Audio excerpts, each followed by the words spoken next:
এই মাসটি ডিসেম্বর মাস আমাদের মহান বিজয়ের মাস। শুরুতেই দোয়া করে নেই এই বাংলাদেশের স্বাধীনতার জন্য 9 মাস যুদ্ধ করে যেসব বীর মুক্তিযোদ্ধা শাহাদাত বরণ করেছেন, আল্লাহ রাব্বুল আলামিন তাদেরকে সকলকে মাফ করে দিন।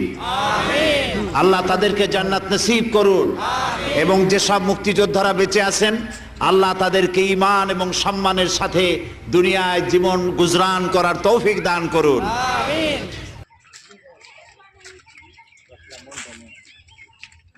गेट खोला लगता है ना, भी लगे अंदर में।